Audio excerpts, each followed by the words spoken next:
Hello, Night Nation. I'm Trylko from the Sons of UCF, joined by Eric Lopez of the Black and Gold Banneret. Welcome to Around the Kingdom. Elo, hello. Hello, Trace. Coming up on the fastest UCF show around, Scott Frost will speak with the local media this week. What do you want Trace to ask him? We'll discuss that possibility.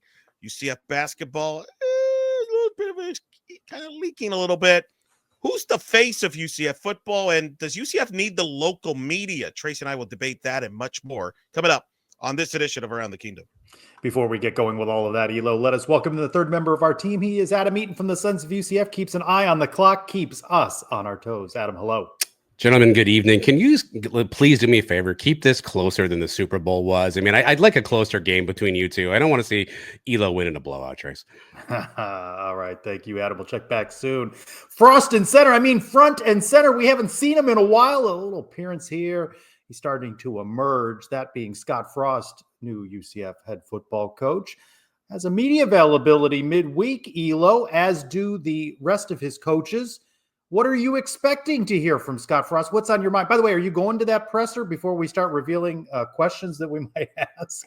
I am not. I have a broadcast later that day, so I'm not, I don't need to be staying there all day and night. But look, I think it's going to be interesting. I think the questions I think people want to know, for example, what went into some of the hirings, like an Alex Grinch as a defensive coordinator. I think that's going to be near the top of the list that I think people are curious about at the top of the list, and then as well as maybe some of the other coaching hires. I think it starts with that. I think that's at the front burner. And I think another question will probably be, what is the offense you think philosophy going to look like with this roster at this time? Yeah, I want to know a little bit more about strength and conditioning, bringing back Zach Duvall, right? There's a name, and aligning himself with some former players. Mackenzie Milton, he has spoken warmly of him. What does he see in him as a quarterback coach? And let's see if he'll talk a little bit more about some of the players that he's brought in, a big haul of players, and maybe we'll get a little on the emerging quarterback battle. I think that's a good point. I think you want to know what he thinks of each quarterback in the room. What's he going to say about Dylan Risk, for example? What is the initial thoughts on him? What does he think about the running back room, for example? That's the other thing. Who's going to be the guy that's going to take over RJ Harvey? Does he, things like that? I'm looking forward to this spring the most, though, Trace. The battle of all battles. You versus Matt Burchell. Which Cubs fan asked Scott Frost about his beloved Cubs? He loves the Cubs. He talks about the Cubs with Mark Daniels. One of you, who's going to be the Cubs guy with Scott Frost? Kind of like Juan Toribio was back in 2016 and 17. That's my thing I'm looking for. On the record or off the record, Elo? All the above. You better be ready. Michelle's ready, man. Michelle's got a question on the Cubs. You better be ready, Mr. Cubs guy. This is your moment of truth. We'll see how much he likes the Cubs in 2025. Not everybody likes this move. Scott Frost returned to UCF. The Sporting News did a grades for the new hires of this offseason in college football, and the hire of Scott Frost got a D. Trace, your reaction to that? When I saw the D, my immediate reaction, Elo, was harsh. And then I read the review, and it talked about what we already know, of course, one winning season as a head coach and failure at Nebraska, the game of college football being much different than when he coached even just a couple of years ago. And they end it with saying, this isn't working out. And then I thought, we've been saying as well, kind of a high risk here, potential reward, but certainly high risk. It could flame out. It could. I'm trying to keep my calm here because this angered me, Trace. It angered me. How is it that Rich Rodriguez gets a high grade? Because what? He was coaching at Jacksonville State? That's a big difference. Give me a break. There's a bunch. Bill Belichick. You're gonna get great. How do you grade something when it hasn't coached a game yet? Like everybody graded. What grade did Gus Malzahn get? Trace, do you remember? I don't remember. I'm sure it was an A or a B, right? Maybe an A higher. Yeah. Do you think he reached the A level? I do not think he was an A-lister. So what is this? Like what? D? The guy's won here at UCF. He's passionate about it. Once. Almost a decade ago, Elo. 2017. What grade do you think's fair as this hire? I think under the circumstances, I mean, it's a B minus or C. Here's my question. Oh, you're already to a C, maybe. Well, So, a B. No, he's B. not that Well, I far mean, from C. no, it's a passing grade. D's not a passing grade. Here's my question: who do you want? What would have gotten an A that was realistic? What's an I'm A not that's a realistic saying hire? I agreed with D. I'm just saying that the rationale they used, you kind of have to nod and say, But yeah, then I give can see Rich it. Rodriguez hires a C or D because it's the same thing. It's the same thing. It's the same concept. Well, out now, volume 12 of the Sons of UCF newsletter. Be sure to subscribe, in which Adam pontificates on a variety of topics. This week, he's talking the face of UCF football, Elo. Typically the coach. I know Scott Frost has a face for this program, but as a player, who do you see as the face of UCF going into the spring camp? They don't have one. You know what they are? If you ever seen the movie Face Off, Skip the column, man. Adam does list several names. No, there are some candidates. It's a very good article. I was actually reading it. You watched the movie Face Off, John Travolta and Nicolas Cage? Yeah, I remember that movie. It's a fantastic movie where they exchanged faces. It's very fascinating. To me, right now, the face, that's what UCF football is from a player roster. All these guys are getting different faces on this roster, and until we see them, we don't have a true one. Because, I mean, with respect to John Walker, for example, he didn't play last year. Dylan Risk, normally it's the quarterback that's the face of a football program. But is Dylan Risk going to be that? No, they don't have a running back. I mean, the true answer is Scott Frost, but that's not the question. The question is which player is and I think that is, honestly, to me, Trace, one of the most interesting questions and storylines of this upcoming 2025 football season is who ends up being the face of UCF football? Because RJ Harvey, I would argue, has been the face. Him and John Rice Plumlee were probably the co-faces of the Gus Malzahn era the last few years. Who is going to be that fresh face in the Scott Frost era? Remember, Mackenzie Milton probably wasn't the face till what, 2017? Like, who was the face in 2016 when Frost took over? I don't think they had a face going into that year. Certainly wasn't Justin Holman. So it's going to be interesting. That's actually one of the top questions that I have about this 2025 football season. So you're not buying Paul Rubelt, who's front and center everywhere, doing everything for UCF? Props to him, man. He's at everything. He was at softball this weekend. I mean, he goes to everything. I'm good with that. But he's an offensive, lineman. I mean, you're not, it's maybe. I mean, that certainly would be the guess. I guess you could go with that route if you want to do that. But anyway, hey, Trace, you know where it's a good way to make some money?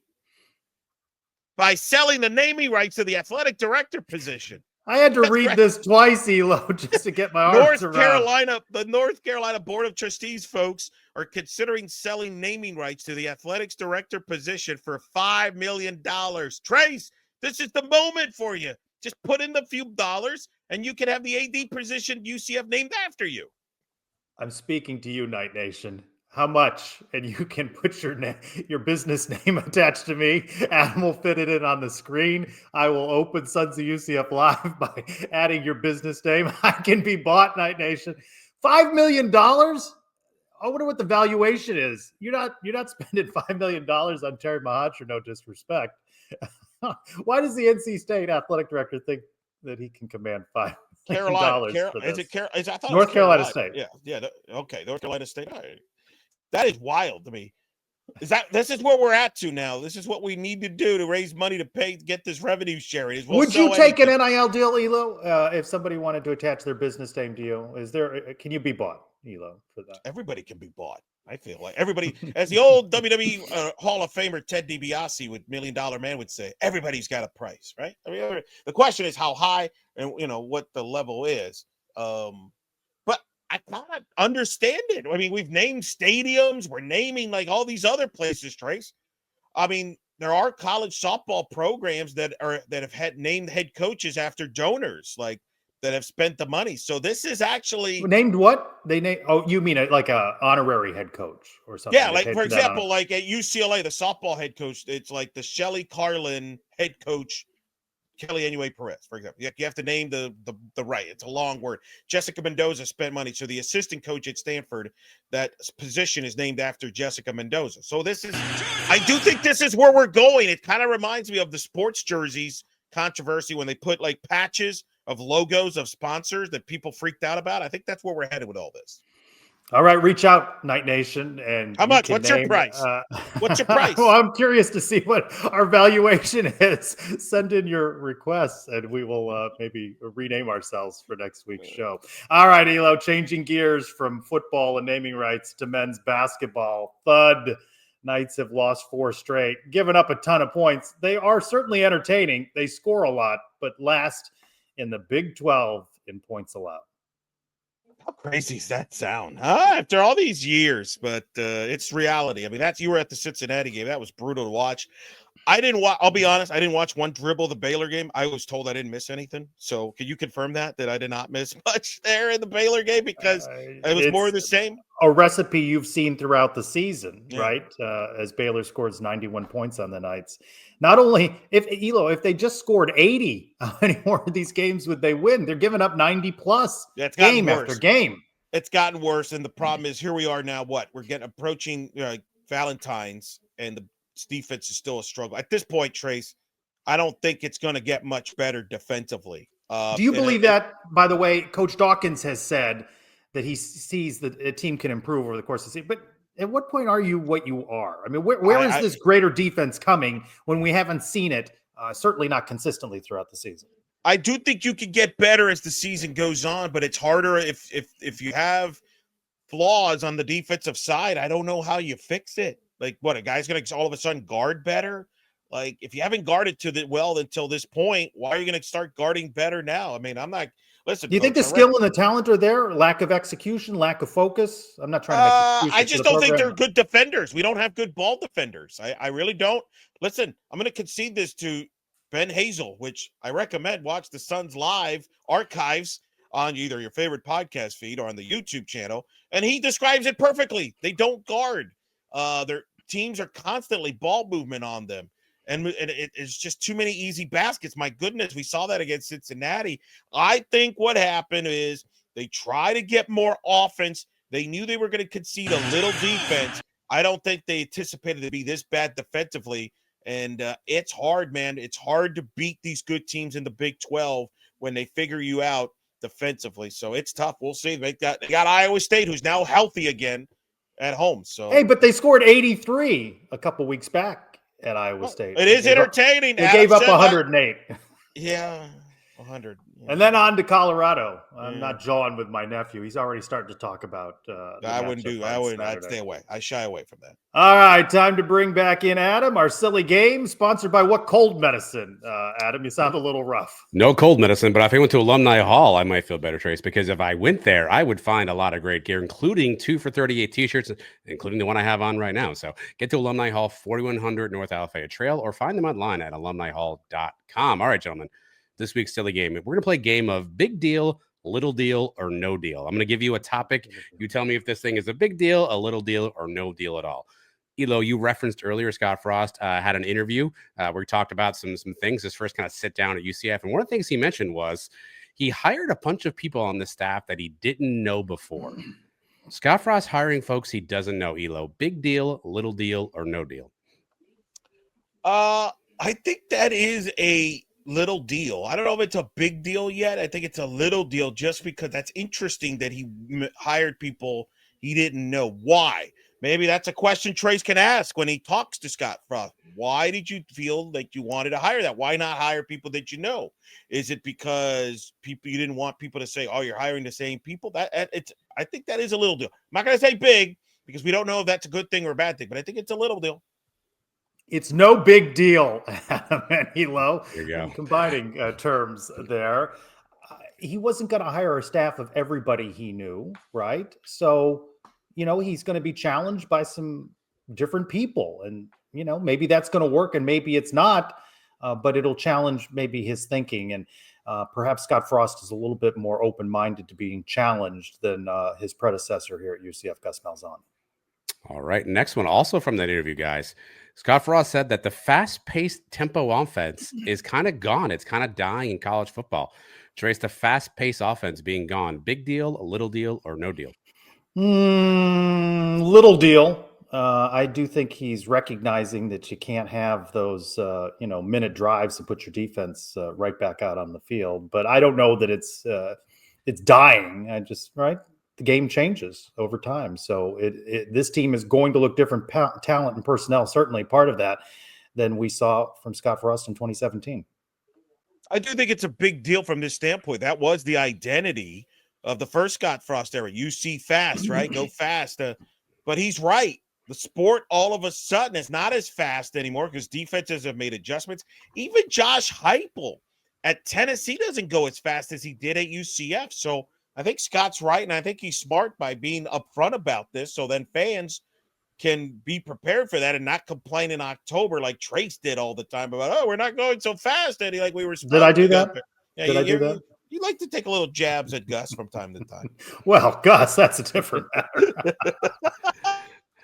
All right, changing the game for this last question. In that same interview, we learned that Scott Frost has a bit of an odd tack of knowing the capitals of countries across the world. Kind of an odd fun fact. So, Elo, start with you. What's one thing that you know really well that people would find odd? What's the thing that Elo knows the best? The topic that you can just make sure you crush everybody on?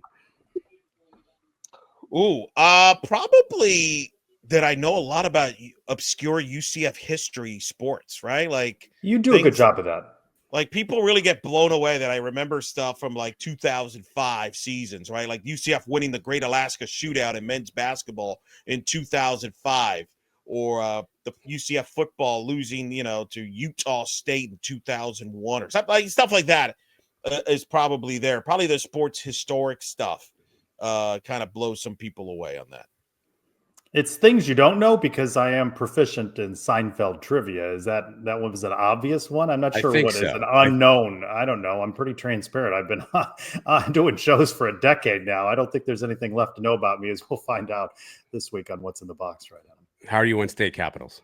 No, maybe mixed bag. The United States capital. I used to take a lot of pride in that in school. That was one of my favorite subjects. From that standpoint, is figuring out state capitals. All right. Well, the way with geography's changing now, Adam, I'm not sure what the name of anything is. Look, I got next week's silly game already lined up, so I appreciate it. Oh, goodness. State capitals, world capitals. Elo, I originally in the rundown had 2 minutes for bracketology, but hey, UCF has reduced that to 1 minute. Go. I was going to say, why did you have this topic to begin with? At all? We're way out right now. We're next out. Look, unless they pull this upset against Iowa State, I mean, it ain't going to happen. Done if they lose? Yeah, I mean, they're 4-8 in the conference. We felt 10-10 would get you there. You lose to Iowa State, you're 4-9. What have you seen that this team's going to win 6 of their last 7 to justify that? Now, if you win Iowa State, which I don't think it's crazy. I know it sounds. You thought early on in the season that might be one, right? That was, because Iowa State always kind of scuffles on the road and everything. Now, I didn't expect this defense to be struggling as much as it has. But this is their last stand. If they can win this is a massive quad 1 game. It gets right back in the conversation. So this is it. This is it now. This is like the old, a few good men. You need me on this wall. You got me on this wall. They're on the wall right now. Their backs are against the wall. This game would get them back in the conversation. Otherwise, you're going to have to make a deep run in the Big 12 tournament. And you don't want to do that. That's like Patrick Mahomes expecting his offensive line apparently to block against the Eagles defense. It's not going to turn out well. Yeah, around the Big 12, when you looked at the second half of the schedule, this was what you thought might be easier for UCF. You saw Kansas State out there. Throw that out the window. Kansas State knocks off Kansas. Yeah, Jerome Tang, they knocked off Kansas. They're starting to figure out who they are all of a sudden. Like, of course they are. Yeah, I mean, that's the life in the Big 12 in a nutshell. Iowa State was banged up for the last month. They just got one of their top players back for the TCU game, and they blew him out. Big 12, to me, the big question for the Big 12 is, I think you know what you have as far as Iowa State, Houston, Kansas as your top 3 teams. Baylor's a tournament team. Texas Tech's a tournament team. West Virginia, DeVries' son is out for the year. He had surgery. How do they fare down the stretch? And then can the Big 12 get a 7th and 8th team to the tournament? BYU loses to Cincinnati. Cincinnati all of a sudden found themselves, UCF It was has playing dodgeball right before they played UCF. They Yeah. figured it out when they loosened up a bit. There's spots to be had here, but who wants it? Who wants to be that 7th or 8th team for the Big 12 to make the NCAA tournament? I think it's going to be interesting here in the next few weeks. Elo, one more question. Houston, Final Four team or not quite? If they're healthy, the question is, can they, I think they have their best offense. They've had it in the last few in the Sampson era, but can they stay healthy? That's been their bugaboo the last couple of years in tournament runs, is they kind of break down. Their point guard Shed last year, remember, he got hurt and it kind of cost them in the tournament. That's the key. But they probably, to me, they're probably the best shot for the Big 12 to get to a Final Four of all the teams, to be honest. So that we'll see how that situation thing goes. All right. We got the game within the game, Trace, which is, quite frankly, it's a lot more dramatic right now than UCF basketball season. It doesn't matter what the score is in the actual game. It goes right down to the wire. 2 points separate Andrew, who's in first place, and me, who's in last place. 2 points, Trace. This is going to be down to the wire, isn't it? I've been joking with Andrew at games, that the winner, if it's you or me, Elo, gets a Ruth Chris steak. And if he wins, he gets anything he wants on the Checkers menu. Oh, boy. Should we even bring up that's pretty good. That's tight. Now, the season one, not so tight. You're running away with this because, you have. Would you say it's over? Do you think it's over? Barring injury, I have 343 total points from Darius Mustafa and Debo. Well, it's definitely You're at over 295. It's definitely over for Adam. Adam has 2 guys that don't play. Traveling down to one guy. One guy. And that one guy had 10 points in Jordan Ivy Curry.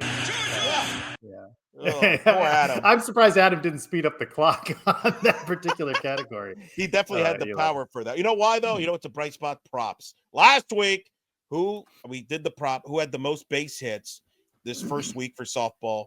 I picked Sierra Humphreys. You picked Aubrey Evans. Adam, Stormy Kotzelnick. Sierra Humphreys, 7 hits, was the best player on the field offensively for them. Stormy Kotzelnick had 5 hits. Good job, Adam. Aubrey Evans, 1 hit. Tough week for her. How did she have 1 hit in 6 games? Yeah, didn't have a good week. It happens in the sport. All right. Time to redeem yourself, Trace. We're changing. We're going to a different diamond. UCF baseball starts this weekend against Siena. Should score a lot of runs and hits. Who's going to have the most hits for UCF baseball this weekend? Matt Prevesk. Oh, come on. Put me down. What's wrong with that pick? Well, no, nothing. That was going to be my pick. Now I got to scramble. What do I wait? You didn't go. You didn't have a 2 deep here. I really. Why do you get? Why do you get pick 2? Doesn't Adam get pick 2? Yes, Adam. Feel free. Go 2, Adam. You want to go 2 for? We're going to break the. Adam, you want to take the second pick? That's a no. Are we allowed to break that? I don't want to break the fourth wall here. The fourth wall. You got to make your pick. And I don't have anybody's name. Is there a Williamson on this team? Yes, there is. Andrew Williamson. I'll take that one. I'll take that guy. All right, fine. I'll take Lex Bodeker. Yeah, Lex is solid. There's good value with that 3rd pick on that one, Elo. All right, I think did we just have our first ever pick trade in the history of props? I think me and Adam just traded picks for like future consideration. Let's talk softball, Elo. Knights off to a 5-1 start. Pitching, pretty impressive for the Knights. What are your thoughts on what you saw? You called all the games. I did. Yeah, you're right. Youthful team. Pitching was tremendous. A 1.23 ERA by this pitching staff. All 6 pitchers pitched. I think it's a deep staff with a lot of variety. Lena Elkins, the transfer from Charlotte, was magnificent. The complete win game on Saturday night against Illinois. Caitlin Felton, I thought, threw the best game of her career. She was filthy and dominant, overpowering Illinois. So I'm really excited about this pitching staff moving forward. Offensively, they've got some work. It's a work in progress. Very young. Some of the freshmen didn't hit, other than Izzy Mertez. I think Sierra Humphreys. We talked earlier about who's the face of football. I think Sierra Humphreys and Samantha Ray are going to be your faces for UCF softball, at least on the offense. Samantha Ray with your Sports Center top 10 highlight. Top 10 play, buddy. What's the last UCF top 10 play we've seen in any other sport, Trace? Been a while. Yeah, it's been a little while. But the problem with that clip, Elo, when ESPN showed it, is that they potted down your audio on the call. Yeah. Missed opportunity for ESPN to give you a little shine there. What are you going to do? But I think they're very good, but we're going to learn a lot this week, Trace. Oh, baby. We got top 20 ranked Missouri on Tuesday, top 20 ranked Liberty on Wednesday. You go to Clearwater, you got top 10 Texas A&M. You've got top 10 Florida State. You get my drift? Woo! What's your games. concern about the bats, Elo? They're young because they're young. They're young. They have to learn on the fly. And so you don't got to break out against tough competition. You're going to face better pitching, top competition. It takes time for some of these young freshmen to grow. How fast can they grow? I don't know. They have a good core. They're young. But when you're young, you're going to take your lumps. And I think people have to be patient with that. It's a work in progress. And I think they're figuring it out. They'll figure it out. But it's going to take some time. I think this week's going to be a tough week. Don't be surprised if there's some bumps on the road this week.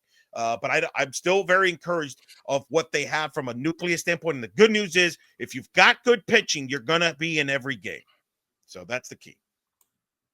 All right. So we'll see what that goes. Now, Trace, you were there out at softball.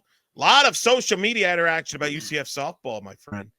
Is UCF softball the most popular women's sport?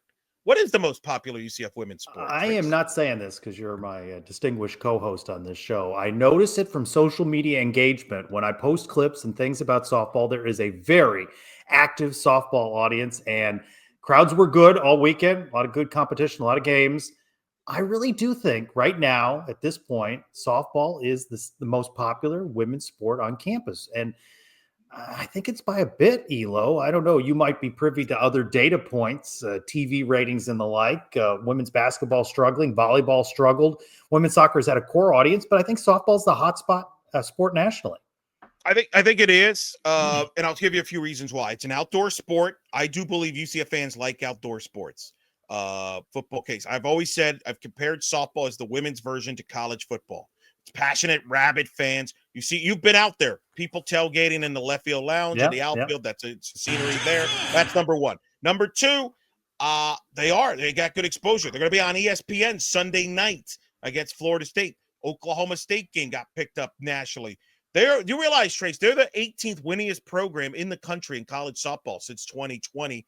But I think there's a flair with these players. There's a personality. People loved and fell in love with a Shannon Doherty, Jada Cody. I think they just like these players. And I do admit it's the opposite of football season. So you don't have, volleyball and soccer. You get out of the way of the fall football. Yeah. Right. But winning helps this program. That regional win, I think to me, that regional win in 22 put them in a different category than the rest of the women's sports with respect to the other sports. We're going to spend a lot of time on overtime previewing UCF baseball. But what were your takeaways from Media Day, Elo? My takeaway, there's a much more confidence going into this season about baseball than there was a year ago, right? Remember a year ago, there's a lot of uncertainty. We don't know what's going to happen. There's a much more sense of confidence within these players. I talked to Matt Previsk, who you took from me. A sense of confidence there with what they have around them. Now they're comfortable. A second year of Rich Wallace. I think Rich is much more confident. That's the thing I got from that media day. I don't know if you got that sense vibe as well. I think Rich Wallace knows more about his team. He knows what he needed. He needed more depth in pitching. He also crafted a schedule that he felt made more sense. They have a greater idea of what travel in the Big 12 is like, the importance of closing out a series on Sunday. And the runs they had in the Big 12 tournament into the NCAA, they played in a lot of high-pressure, high-leverage situations, and I think they have a better sense of that now. Picked 7th, Elo, I feel pretty confident about them, and certainly Rich Wallace does as well. We're going to get into it a lot more on overtime. Time to bring back in Adam. What did we get right? What did we get wrong? All right, guys, here's what I got for you. You were talking about the article in the Sporting News. That's written by Bill Troshi. Rich Rodriguez got an A, as you alluded to. An A. I went back to 2021, CBSSports.com. Gus Malzahn's hire graded an A+. Josh Heupel's hire was graded a C, by the way. Shane Beamer, a C-. I think that list may be wrong. Elo, I did not know this. The movie Face Off earned $245 million worldwide. What a blockbuster. You mentioned UCF was in the Great Alaska Shootout. I cannot find any record of that, Elo. I don't know if you're making that up or if that actually happened. I can't find any record of UCF basketball in the Great Alaska Shootout.